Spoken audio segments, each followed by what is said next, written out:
All right, Shreya, if you can hear us, tell us more about what seat you're covering and tell us more about the key contest there.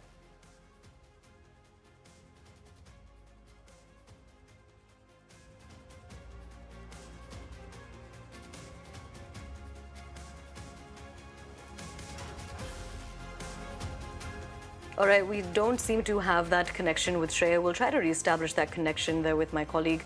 But as you can see on your screens right now, we'll take you through the previous results in the state of West Bengal. This is in 2019. And this is where the BJP, interestingly, out of the 42 seats, they had the lion's share. They had 18 seats and the TMC had 22 seats.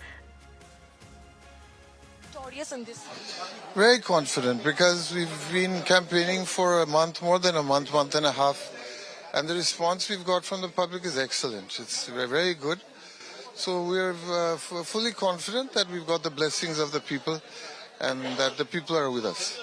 So Ghani Khan Chaudhary has been a legacy in this seat. He's, he has continued to influence the people of this seat. Do you think that he will be a challenge to the Modi factor? Because we see how, BJP have swept so many seats recently in West Bengal. Yeah, you see, Ghani Khan Chaudhary, my uncle, is referred to as Barkat Ghani Khan here. He's always beloved and popular, and he will always be.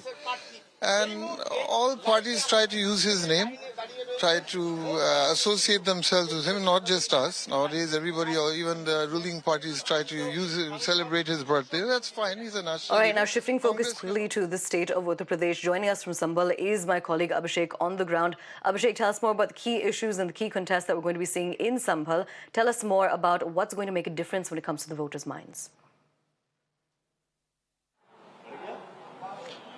देखिए बिल्कुल संभल में सुबह 7 बजे से ही जो चुनाव है वो शुरू हो गया था, मतदान जो है वो शुरू हो गया था और अभी भी देखिए बड़ी संख्या में जो लोग हैं वो यहाँ पर मौजूद हैं जो अपने मताधिकार का प्रयोग कर रहे हैं और संभल के अंदर आकर वोट कर रहे हैं। इसके पहले देखिए यहाँ पर यूपी पुलिस के जो जवान हैं मुस्तैदी के साथ तैनात है और एक एक आदमी को जो अंदर आ रहे हैं उनको पहले चेक किया जा रहा है, आईडी देखा जा रहा है, उसके बाद ही जो अंदर आने की इजाजत है वो दिया जा रहा है। इसके साथ साथ बूथ पे जो पोलिंग एजेंट है उनको भी लगाया गया है ताकि किसी भी तरीके से जो मतदाता आ रहे हैं उनको दिक्कत ना हो और आराम से लोग अपना वोट कास्ट करके यहां से आगे जाए। संभल की लड़ाई काफी ज्यादा अहम हो जाती है क्योंकि उत्तर प्रदेश में अगर हम बात करें तो संभल, बदायूं, बरेली ऐसी सीटें हैं जो कि यूपी की राजनीति को निर्धारित करती हैं। इस बार का इलेक्शन संभल का काफी ज्यादा दिलचस्प होने वाला है क्योंकि शफीकुर रहमान के जो पोते हैं जियाउर रहमान बर्क वो यहां से गठबंधन के प्रत्याशी हैं। वही अगर हम बीजेपी की बात करें तो वहां से मीणा जो है वो चुनाव लड़ रहे हैं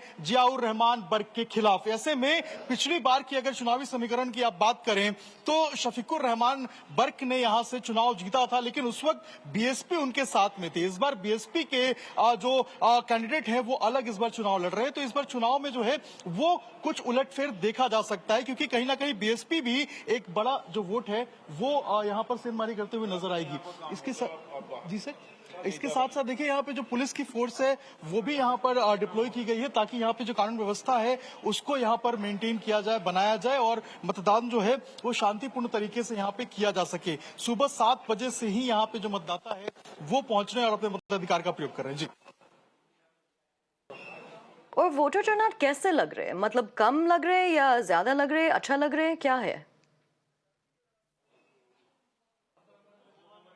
देखिए अभी बहुत जल्दबाजी होगा ये कहना कि वोटर टर्नआउट कितना होता है क्योंकि सुबह 7 बजे से जब से लोग निकलना शुरू हुए थे बड़ी संख्या में लोग यहाँ पे लाइन में लगे हुए हैं। ऐसे में माना जा रहा है कि पिछली बार की तरह लगभग 58-60% के करीब में ये पूरा वोटर टर्नआउट था संभल के अंदर। इस बार भी उम्मीद लगाई जा रही है कि सुबह में जिस तरीके से लोग निकल रहे हैं, भीड़ आ रही है, वो वोटर टर्नआउट भी लगभग 60% के आसपास पहुंच सकता है।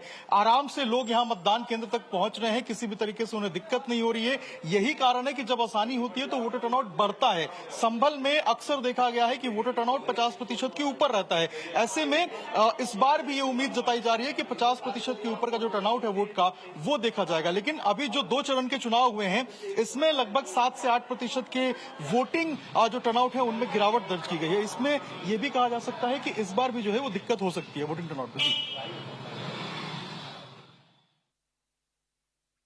और अभिषेक जी, आप की इश्यूज के बारे में और बता सकते हैं?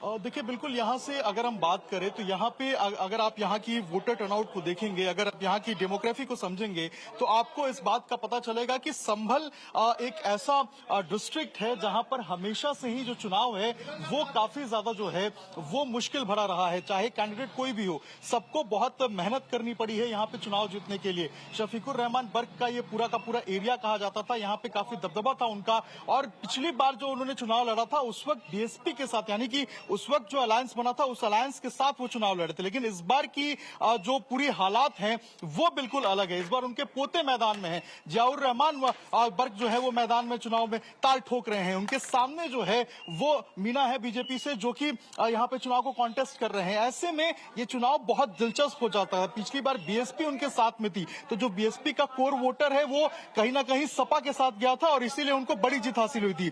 इस बार हालात बिल्कुल अलग हैं। इस बार बीएसपी का अलग कैंडिडेट है जो कि अपना वोट जो है वो कैप्चर करने की कोशिश करेगा। तो क्या वोट की सेंधमारी होगी बीएसपी के अंदर और क्या किस तरीके से वोटों का बंटवारा होगा, ये देखने वाली बात होगी। और जो 10% 12% का जो मार्जिन होता है हमेशा जीत का, वो कितना ज्यादा जाता है ये भी देखने वाली बात होगी। लेकिन संभल की लड़ाई बहुत दिलचस्प है और ये 4 जून को पता चलेगा कि आखिर संभल में जीतता कौन है और किसकी बाजी जो है वो यहाँ पर भारी पड़ती है। लेकिन अब तक जो हालात दिख रहे हैं, कहीं ना कहीं जो गढ़ बताया जा रहा था शफीकुर रहमान बर्क के, वहां पर बीजेपी ने घुसने की कोशिश की है। पिछली बार काफी अच्छा कॉन्टेस्ट भी उसने लड़ा था, 2014 में जीत भी हासिल की थी यहां से। तो ऐसे में ये कहा जा रहा है कि जब वोटों का ध्रुवीकरण होगा, जब पोलराइजेशन ऑफ वोट होगा, तो उसमें बीजेपी को कहीं ना कहीं फायदा मिलेगा। लेकिन अब तक वोटर टर्नआउट जिस तरीके से हुआ है, लोग देखिए यहाँ पे निकल रहे हैं, अपने मताधिकार का प्रयोग करने के लिए मतदान केंद्र के अंदर जा रहे हैं। ऐसे में कुछ भी कह पाना बहुत जल्दबाजी है और वोटर टर्नआउट कितना होगा